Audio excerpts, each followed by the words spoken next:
Juan Manuel Torreblanca con nosotros presentando el segundo acto de tres. Me parece un acto arriesgado, ya lo platicaremos a lo largo de la entrevista. Felicidades primero por lo que estás haciendo. ¿Cómo te encuentras, Juan Manuel Torreblanca? Muchísimas gracias. Bien, estoy contento de poder estar ya compartiendo y publicando esta música que ha estado muchos años guardada en un cajón congelada y pues corría el riesgo de nunca ver la luz del día y ahí vamos. Oye, lo más importante, ¿no? Hablas, defines que es como un dictado del subconsciente y me recordó mucho a Bretón, ¿no? Que hablaba del automatismo puro, que hablaba como de estas ondas, de dejar la razón un poquito fuera de esto, ¿no? Cuando te empiezas a crear. Y no sé, al menos yo pienso que la razón a veces en la vida y en la música también, supongo, cuando lo usas de más, dejas las cosas más bonitas fuera de ahí, ¿no? Y de ahí surgen dos preguntas muy puntuales. ¿En qué momento supiste que tenías que parar hasta ahí la canción? Y la otra es, ¿hubo algún momento en donde dijiste a tu cerebro, a ver, cállate, que ahorita solamente déjame sentir para no perder la magia? Increíble tu pregunta, muchas gracias. Creo que además le echas luz a la canción de una forma que no tanta gente creo que le ha encontrado ese camino. O sea, en el sentido de que hay una relación verdaderamente muy directa entre lo surrealista y esos juegos y cómo llegó esta canción. No de una forma intencionada o no porque yo dijera quiero hacer un juego surrealista en este caso, sino porque fue una de esas canciones que pues yo estaba sentado frente al piano, o sea, en algún momento libre en mi casa, me puse a tocar, me puse a buscar como sin darme cuenta y sin pensar algún motivo en el piano que es el que empieza la canción. Y fue como entrar en un trance, aunque suene un poco hippie decirlo, porque sí es como una suerte de meditación. A veces estar tocando o bailando para los que son bailarines, hay Total. algo de meditación y algo de trance ahí, donde casi te podría decir que fue como entrar a una meditación que no sé bien cuánto duró, algunos minutos duró, y cuando salí de ella ya estaba la canción completa. Digo, afortunadamente yo tenía un cuaderno y iba como apuntando las ideas y todo, pero de pronto ya voltea uno al cuaderno y sabes que ya se terminó. Creo que la intuición tiene mucho que ver con lo familiar, con la estructura que quienes nos hemos dedicado a la música, al igual que las personas que son melómanas y aman la música, pues tenemos una idea muy normativa, podría decir, de lo que es una canción de pop. Y normalmente tiene una introducción, quizás que se va a un verso, que es donde se empieza a plantear el argumento o el escenario o la situación de la canción. Muchas veces pasa por un precoro que genera como un cambio de atmósfera, a veces baja un poco la energía para o a veces es una escalera que te lleva hacia el coro, que es el momento más apasionado y a veces más contundente, a veces el coro es donde viene la frase que le da título a la canción o una frase que se repite, en España le llaman el estribillo y suele ser lo que se va a quedar pegado en la memoria de quien escucha la canción, ¿no? Las primeras veces más fácil. A veces después hay una salida de coro, regresamos a una reintro de pronto o no. O sea, si te lo estoy describiendo porque ese caminito como que inconscientemente lo tenemos. Y a veces te lleva a un puente que puede regresar a un coro o puede ir a un outro. O sea, por ponerte un ejemplo para mí muy entrañable y muy clásico del pop independiente mexicano. Cuando Natalia Lafourcade sacó en el 2000 esa canción, hay un punto al final que entra, ya no soy, y ese es un outro, ahí se está yendo a un Padre. lugar que ya no va a regresar donde la canción estaba, y ya sabes que ese es el lugar que te está de alguna forma llevando al final.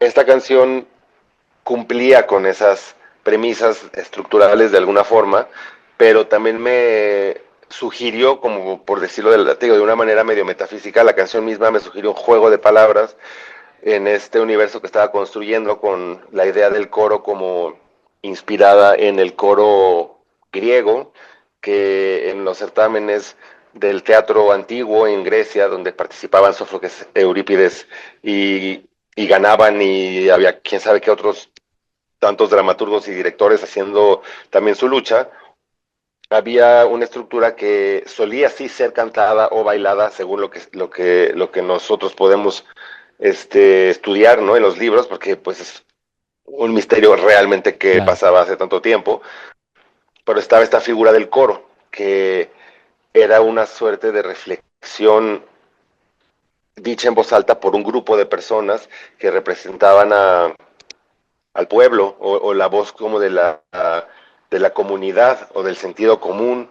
o de la moral, dependiendo, ¿no? Y en este caso me gusta esta, o sea, o me hizo cosquillas en la mente esta idea de que la misma palabra que define el estribillo de una canción fuera una figura tan peculiar en el teatro clásico, que yo traía además de hace años ya una obsesión por el teatro, y ni siquiera lo pensé, como que simplemente se acomodó, y cuando llegó al coro de la canción, lo que dice mi precoro es, ahí viene la frase importante, y luego no se dice nada, entra, no hay letra, la frase importante es una melodía que toca el clarinete. Y no es como por hacerme el pretencioso, es un poco porque creo que lo que la canción me está tratando de decir es que cuando con la mente tratamos de racionalizar todo y de ordenarlo todo y de controlarlo todo y de generar una metodología o una receta para la vida o lo que sea, casi siempre erramos. Y el secreto de la vida a lo mejor es inasible por las palabras, no sé, o sea, eso es lo que yo entiendo o lo que yo interpreto ahora de esta canción, que que juega con las distintas acepciones de la palabra coro. Y cómo sé cuándo ya se terminó, porque después de haber atravesado estos versos y coros y precoros, llega a un outro, hasta salida de coro, donde el coro ya se encarna en muchas voces, ¿no? En otra forma en la que entendemos la palabra coro, y que reconociendo de alguna forma el fracaso de cualquier artista, o sea, en el sentido de que creo que cualquier persona que se haya dedicado al arte de alguna manera, probablemente en algún punto de su adolescencia o de su infancia, tuvo la fantasía, el sueño de crear una obra de arte que mejorara el mundo, o sea, que aportara algo que hiciera mejor a su mundo. Y la mayoría de las veces eso no está en nuestras manos, no podemos hacer eso. A lo mejor esa no es la meta o no es el llamado verdadero, no lo sé, pero hay una desilusión y un duelo cuando entendemos que el camino implica fracasar también en esa persecución. Y aquí es donde esta canción dice, pues eso, necesito una canción que nos salve, y lo gritan las voces, lo gritan, lo gritan, lo gritan. Eh, yo necesito que esta canción sí me salve, y simplemente se queda como un grito en el vacío, porque creo que eso es a veces la vida. totalmente. Oye, hablando del mundo moderno, como lo mencionas, hablando de normativas musicales y demás, por eso decía que era una apuesta como arriesgada, porque en este mundo me parece que va tan así, apostar por tres actos, de pronto dice, no, no, es que esto no funciona para TikTok, en 30 segundos tiene que pegar. Y ahorita que estás hablando de esto, de cómo tú concibes la parte musical, ¿crees que tu música es esta maquinita del tiempo para obligarnos a desacelerar un poquito? Mira, está muy interesante también tu pregunta. A mí me pasa que yo no suelo tener como la impresión de ser tan poderoso. O sea, yo no me siento tan poderoso como para obligar al público a hacer nada, ni siquiera a escuchar mis canciones. Yo hago las canciones lo mejor que puedo y las hago lo más cercano posible a lo que yo quisiera escuchar y a lo que yo voy a disfrutar. En este caso, disfruto mucho este segundo acto. Creo que ahí contiene de lo mejor que he hecho o las mejores canciones en las que he podido participar en mi carrera. Y el tema de acomodarlo en tres actos, como si fuera un texto teatral, pues es una de las estructuras más clásicas, ¿no? Hay otras obras que tienen cinco actos y demás, pero como que el formato tres actos ya hasta evolucionó a los chistes, ¿no? Esos chistes como de primer acto, tal cosa, segundo acto, no sé qué, cómo se llamó la obra, este, y en este caso creo que sí tiene más que ver con una necesidad de luchar un poquito desde nuestra trinchera, de ser quienes estamos publicando esta música, contra lo efímero del presente. Y si hay eh, quizás como una sobreproducción, una sobreoferta, que es cruel, es como un poquito dolorosa para quienes publican un disco, porque incluso siento que en estos tiempos, hasta cuando Beyoncé publica un disco, como público y como fans sentimos que ya no es noticia en una semana o en menos de una semana. Entonces, si Beyoncé no puede hacer que su disco viva un año entero en nuestras mentes como antes cualquier disco lo hacía, en los 90 que a mí me Claro, tocó, sí, los claro. discos salían y sentíamos que estaban ahí vivos como un año. Sí, sí, Y esta pequeña batalla de buscar estrategias nuevas es una batalla contra esa triste como condición efímera de los lanzamientos musicales del presente. El primer acto que se llama Hay un mundo allá afuera, que salió, pues lo digo entre comillas, no, o sea, como en serio, como no, como un regalo de Navidad, o sea, porque salió en esas fechas, para quienes estuvieran con ganas de descubrirlo, encontrárselo en el camino y escucharlo. Fue el primero que tenía 4 canciones nuevas, y ese título de Hay un mundo allá afuera era un poco como, siento que juego mucho a regañarme o a tratar de darme valor, pero era un poco como viendo todo ese bonche de canciones que tenían ya casi 10 años desde que se compusieron y no había para cuándo sacarlas. Era eso, como decir, ¿qué estás haciendo con todo esto si esto debería vivir allá afuera? ¿No? total. De nada sirve estar encerrado en tu casa y dejar la vida pasar así. Ese fue como el primer regaño que me di.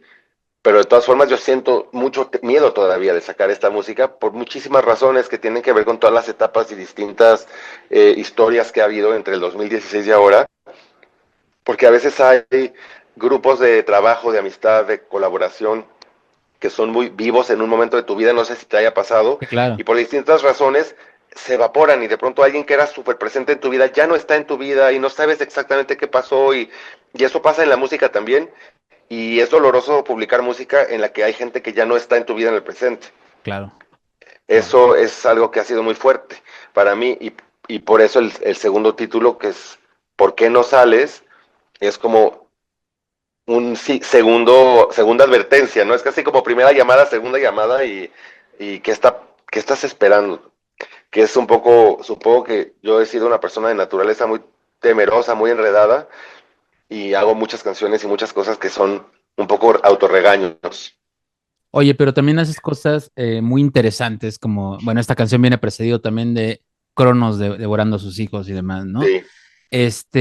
Y ahí inevitablemente vas a la pintura de Goya, ¿no? Y lo ves así. Juan Manuel, yo te quiero Ujú. preguntar, ¿cómo haces que tu música no solo se escuche, sino que también se vea? Supongo que también es por este amor al teatro y todo lo inmerso que estás en él, ¿no? Sí, bueno, muchas gracias. Esta canción yo la quiero mucho, me ha sido muy gozosa desde la composición hasta la grabación y en todos sus procesos.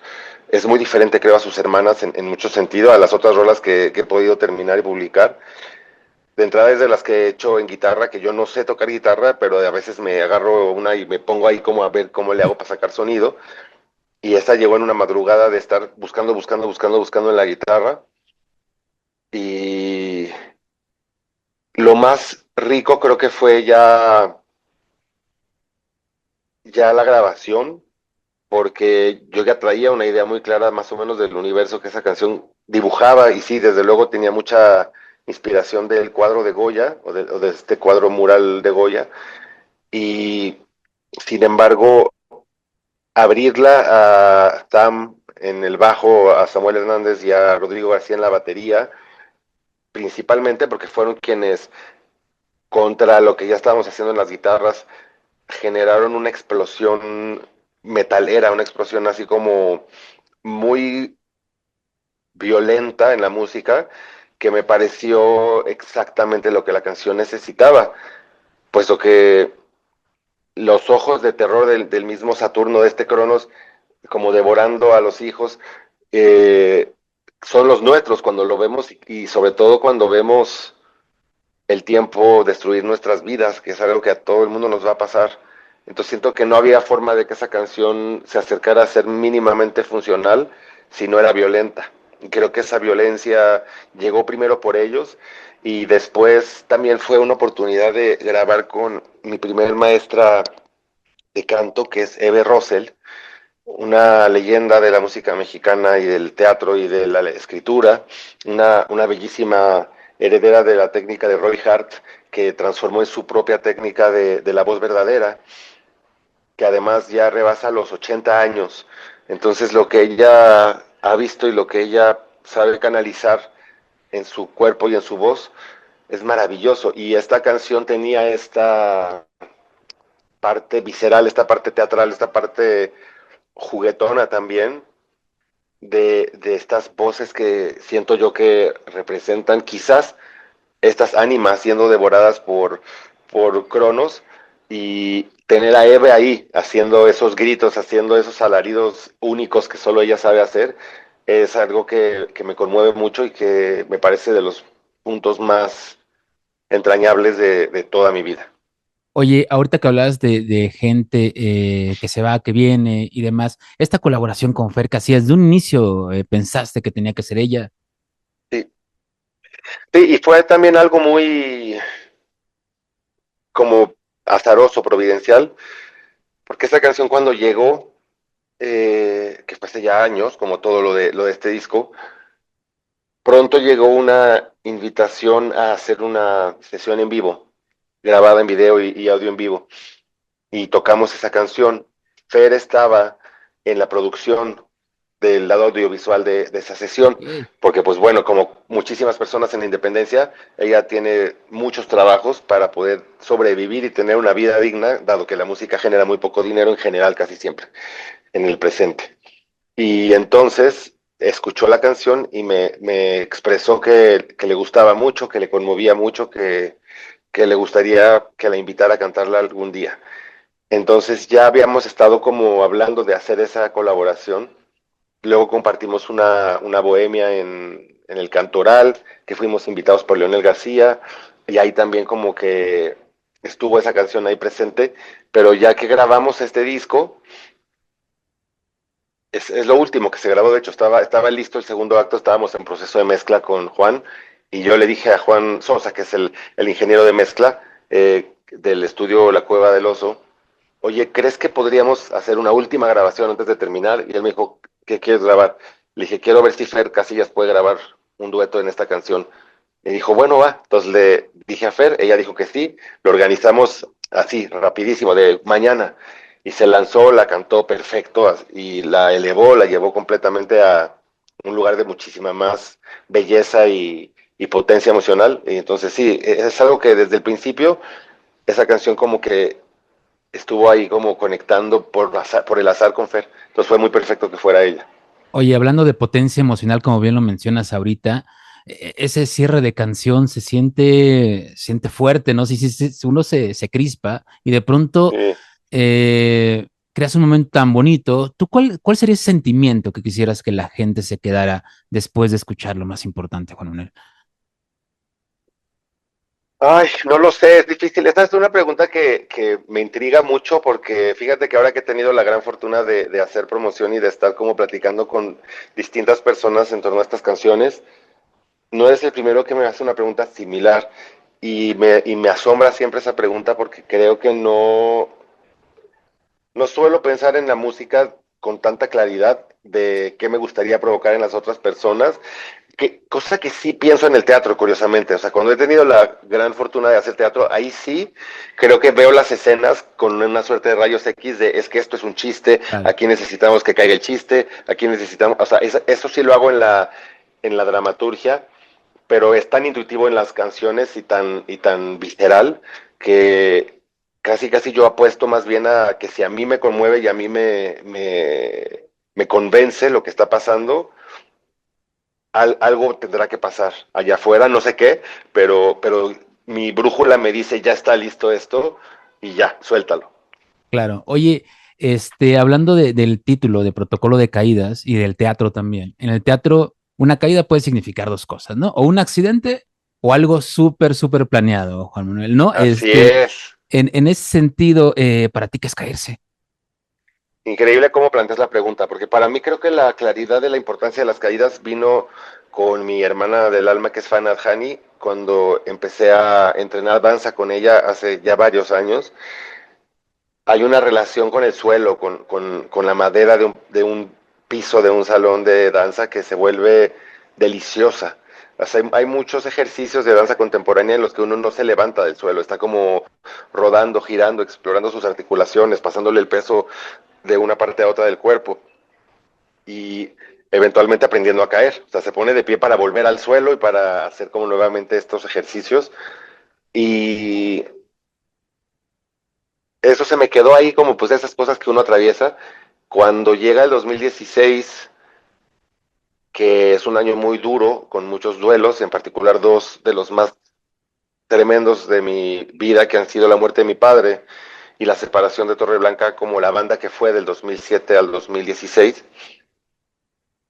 Es una ruptura de muchas maneras para mí en un sentido como casi cataclísmico. Todo es demasiado, es muy difícil darle importancia a las cosas cotidianas en esas situaciones de crisis, pero aparte hay una coincidencia extraña que es que cuando estamos en el hospital con mi padre en sus últimos días, hay un seguro del hospital que llegaron las personas del seguro, o sea, ni siquiera, no es un seguro para asegurar al paciente o a nosotros, es para asegurarse ellos. Y Claro. llegaban para pedirnos que firmáramos todos los días un papel que se llamaba protocolo de caídas, que era básicamente una promesa de que si él se caía en el hospital y le pasaba algo, nosotros no íbamos a demandar al hospital. Cosa que al final se volvía más absurda cada vez cuando mi padre estaba sedado en Claro. una cama y no había, ya no se paraba ni para hacer el baño, estaba dormido de ahí hasta la muerte. Pero uno firmaba y firmaba y firmaba, todos los días nos lo daban. Era una cosa muy extraña, no sé si así era lo normal en ese entonces o hubo como un error en el sistema, pero se me quedó muy grabado ese título de ese formato, pues por lo absurdo y por las cantidades de veces que lo firmé. Y cuando empezaron a llegar canciones después de esa etapa, regresó a mí ese título y pensé desde hace muchos años, ese es el título de lo que sea que venga en el futuro, es Protocolo de Caídas. Por supuesto que descontextualizado sugiere algo más poético, sugiere algo más bello, como una metodología para aprender a caer, y eso me recordó todo lo que yo había vivido con Fana Hani. Y por otro lado, pienso que este, el otro lado de la moneda del protocolo de caídas tiene que ser un protocolo para levantarnos después de caer, Totalmente. O sea, que caerse y todavía no lo levantarse. tengo. Sí, Pero bueno, me todavía no lo parece tengo, pero ahí está. que hacer eso de caerse y levantarse con estilo también está bastante bien, ¿no? De pronto, con los años se va Sí, aprendiendo, ¿no? sí, Oye, creo Juan que Manuel, deberíamos de. tú que eres tan teatral, que te gusta tanto, que estás tan inmerso en eso, esta canción, a ver, si esta canción fuese una obra, ¿en dónde crees que se presentaría? ¿En este antiguo teatro griego o en estos lugares que también eran de jazz, pero también eran teatrales de los años 50? ¿Dónde crees que esta canción se presentaría en forma de obra? Pues mira, hay una inspiración estéticamente o como estilística de lo más importante que es muy clara, que es la música de Stephen Sondheim. Yo desde hace muchísimos años, cuando conocí al tío, que es el flautista, saxofonista, clarinetista de Torreblanca, él intentó compartirme música de teatro musical, pero esas primeras veces me mandaba videos por YouTube, que estaba recién nacido YouTube, de canciones de musicales y me parecían horribles. Yo le decía, esto está súper cursi, está súper predecible, está como todo melodramático, todas se las bateaba, así de, están horribles, no me gustan. Pero muchos años después conocí la música de Stephen Sondheim y empecé a buscar y a encontrar y a ver sus musicales y me mataron. Eso fue, y fue justo después de este divorcio de Torreblanca. Yo pensé que no iba a volver a hacer música nunca porque dije, bueno, ya lo viví, ya tuve una gran fortuna de tener una carrera, de atravesar por los procesos de hacer discos, por hacer giras, por tocar en los Vives Latinos, etcétera. Entonces, fue realmente muy bello.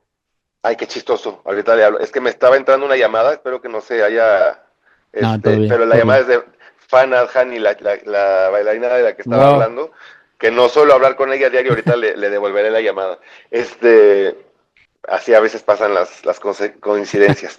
Pero lo que te decía es, yo pensé que ya me había retirado de la música y cuando encontré el teatro de Stephen Sondheim me reinyectó. el amor por hacer letras, por las letras, por las melodías, por las armonías. Entonces esta canción, si después te echas un clavadito a escuchar algo de Sondheim, en el caso de que no lo conozcas, vas a decir probablemente después de un ratito de escuchar sus cosas como, claro, sí, sí, sí tiene como esa estética. Y por lo mismo, si yo quisiera imaginarme en mi fantasía más así como sin límite de presupuesto ni suerte ni nada, yo pienso que pues viviría en un teatro de Broadway o como dices, con alguna esencia de algún bar de jazz que esté allá afuera y que se nos cuela ese clarinete con un poco de humo de cigarro y el cristal de los brindis. En fin, creo que ese sería el universo en el que yo idealmente visualizaría una escena de película o de videoclip para esta canción. Totalmente. Oye, al principio hablabas de que de pronto esta canción nace en tu casa, en el piano, nada más, tú solo. En esos momentos, después de que se va todo esto, como lo decías ahorita, ese recorrido, Vives Latinos, premios Grammy y demás, ¿qué es lo más importante para ti? Yo creo que, y lo platiqué mucho con mi hermana Carolina, que fue con quien más compartí esos últimos días de la vida de mi padre. También estaba Leti, su novia, y digo, toda la familia estábamos pendientes, pero por circunstancias, este, es decir, de que éramos los que podíamos estar más tiempo ahí en el hospital, porque mi otra hermana estaba con, o sea, recién nacido su bebé, etcétera, Claro. entonces le daba mucho miedo estar yendo al hospital todo el tiempo y enfermarse o que se enfermara el bebé. Este, pero pensábamos que, y así lo decíamos, no, yo no siquiera sabía que iba a hacer esta canción, pero decíamos, lo único que importa, o sea, eso es lo que la muerte nos reveló en ese momento, o es como la visión que teníamos de la vida justo bajo el manto de lucidez que a veces trae la muerte, es que lo único que importa en la vida es el amor. Suena cursi, quizás por eso también hay una frase en esta canción que dice, lo cursi es lo más importante, porque esas cosas que nos da vergüenza o que nos sentimos vulnerables o ridículos de admitir, creo que son al final las que regresan a reclamar su lugar cuando ya es el último momento. Totalmente. Oye, y después de este recorrido de vida, después de todo este trajín musical y demás, para cambiar el tablero y cerrar esa entrevista, ¿qué has aprendido? ¿Qué es lo menos importante? Uf, interesante y muy compleja la pregunta también, pero siento que cuando uno es adolescente, cuando uno es niño, y ni siquiera, o sea, puedo imaginar lo que es para las adolescencias de hoy, pero cuando uno fue entrenado por la televisión, las revistas, el Celebrity Star System o lo que sea, uno cree que como que los medidores de éxito, felicidad, realización en su vida van a ser la fama, la riqueza, esas cosas. Y más allá de que son inasequibles para la mayoría de las personas, incluido yo, creo que sobran ejemplos de personas que sí las han conseguido y no han encontrado la felicidad, no han encontrado la paz, no han encontrado la tranquilidad, la salud, la estabilidad, etcétera. Entonces yo siento que el gran riesgo en el presente, te digo, por lo que veo desde lejos, pensando en estas comunidades como de la manosfera o la esfera de los hombres en internet que están como vendiéndole a chavitos prepubertos la idea de golpearse la cara con martillos para ser más guapos y diciéndoles que la belleza masculina es lo único que importa y que lo que importa es tener millones de likes y seguidores y se vuelve una cosa muy delirante, muy, muy loca, donde todo es apariencia, eh, todo es como una maquinaria que creo que es como la versión más así Pokémon evolucionada hacia el mal del capitalismo que hemos vivido, de, de tratar de ser lo más guapo posible, que además es una estupidez, sinceramente, porque pienso que estos hombres que obviamente como muchos ya tienen además como mucha influencia de la ultraderecha, dicen heterosexuales y todo, pero también odian a las mujeres, o sea, la aprobación que buscan es de otros hombres, es una cosa muy alucinante. Y eso a mí no me tocó, Pero es Claro. decir, con lo que a mí me tocó, que también me perturbó mi propia mente, te diría hoy que lo menos importante justo son todos esos discursos. O sea, lo menos importante es ser joven por siempre, ser guapo por siempre, ser flaco, o sea, como esas tonteras que creemos que son las que deberíamos ser, son lo menos importante. La vida es muy difícil, sí, y supongo que como bien lo decía mi madre, lo más importante es la salud, o sea, es tratar de sentirse bien, estar bien y poder estar lo mejor posible con la gente cercana y con la gente amada.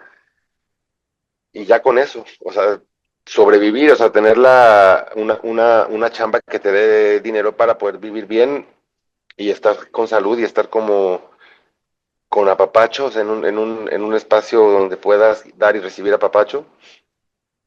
Ya lo demás es todo puro privilegio y yo sé que para mí hacer arte es un gran privilegio, pero también retirarme de la música un tiempo me sirvió para preguntarle a mi vida quién soy si no estoy haciendo música, existo, vale la pena, o sea, merezco vivir si no estoy luchando día por día por no quebrar, por no desaparecer de la escena musical. Y sí fueron unos años de mucha paz, de decir, ah, mira, sí, o sea, la verdad es que la vida sigue y uno se inventa nuevas formas de estar en ella. Y ahorita regreso a la música desde ganas de honrar toda la música que siguió viniendo a mí y que reapareció en mi vida, más que pensando que tengo que tener likes y views y bla, bla, bla. O sea, sí, sí hay que chambearle mucho para tratar de que si uno hace un concierto en una gira, Claro. no sea puro perder dinero, ¿no? O sea, para poder volver a encontrar un público, tener convocatoria. Si es una chamba, si es una carrera de locos, pero también sabemos que la hacemos por amor a la música. Y es una locura, y es una locura a la que le vamos a dedicar un rato de nuestra vida, mientras se pueda, y cuando ya no, pues ya veremos qué hay. Perfecto, Juan Manuel. Oye, pues muchas gracias y qué bueno que volviste, porque de verdad, ahorita que hablabas de apapachos, me parecía que en este momento tu música sí es este apapachito al corazón, decir, oye, está bien no estar tan bien en este momento. Muchísimas gracias por eso y muchísimas gracias por la entrevista, Juan Manuel. Un placer platicar contigo. Gracias a ti, de verdad una entrevista muy bonita y gracias por escuchar así la música y por plantear así tus reflexiones.